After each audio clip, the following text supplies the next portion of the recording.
Hey there, friends. Thanks for checking in.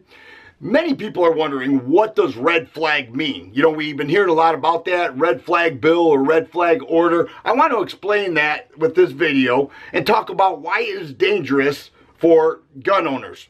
A red flag bill, in short, is a process that leads to confiscation. Now, the one I want to discuss is called Extreme Risk Protection Order. This is already taking place in some states. There's legislation being worked on right now at the national level that they want to make mainstream throughout our land. And if they are successful with that, then the rest of us will have to live with the outcome of this, and it is not good. They're talking about it not infringing upon your Second Amendment rights. Matter of fact, they're talking about it being common ground. This is common ground. We're coming to the center and we're coming up with agreements. Matter of fact, they are saying 88% of gun owners agree with this legislation. That means if you're part of the 12% that don't agree with it, then you're extreme and we can't even have a conversation with you. I'll tell you what's extreme: common ground. Common ground means that there are only restrictions. You know, I don't hear someone saying, we want common ground, so we're going to repeal NFA. You know, we're going to pass reciprocity right now because we want common ground. No, they don't talk about that. Common ground is more restrictions on you, and therefore the rest of us feel safer. Now, the Extreme Risk Protection Order means that a close person to you could make a claim against you. That claim would go in front of a judge. If the judge agrees that claim is relevant, he would sign an order and you would, as the gun owner, would have your guns confiscated.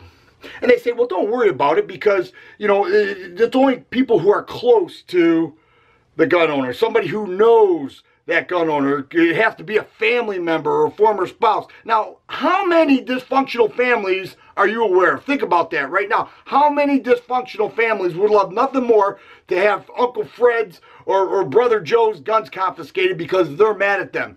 The information submitted does not even have to be the truth.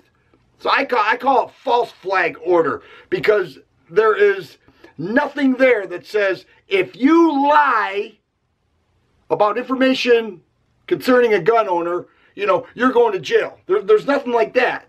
You know, they could say, well, you know, he said he's going to hurt somebody with his gun. You know, we need to get the guns. And that's the direction they're going with this. And that's not common ground. It's not common sense. We hear common ground, common sense. You know, we need to meet in the middle. There's no meeting in the middle with this. You know, and we hear these statistics there. They're always throwing out their statistics. You can get the results of any statistic that you want based on either the way you ask the question or the sample of people that you poll. You can get the results of anything. I hear this all the time. They say, well, you know, a gun in the household is 400 times more likely to injure a child than a gun not in the household. Oh, really? Well, how about this? A home invader comes in, a gun in the household is 500 times more likely to take care of the problem versus a gun not in the household. We don't hear that one now, do we? I could come up with a statistic for anything, you know. Did you know that if you eat Chinese buffet 4 times a week, there's a 400% chance that you're going to gain weight? You know, did you know that if you're a deep sea diver that you stand a 300% chance of drowning versus somebody who's not a deep sea diver? You know, you could just go on and on and on.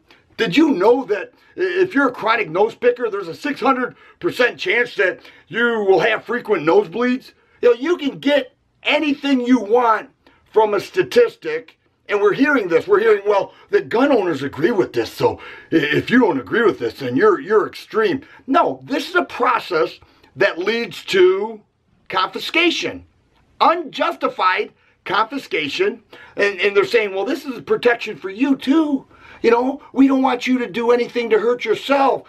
This could be an upright person, honest, trained, somebody who takes the responsibility seriously. And next thing you know, they got a letter in the mail and a knock on the door and say, we're here to confiscate your guns. And you're saying that's not an infringement upon my rights? They're saying, well, due process is in place because due process will allow an appeals process, and then if you win your appeal, you'll get your guns back. Well, that could take up to a year. So who really wins there?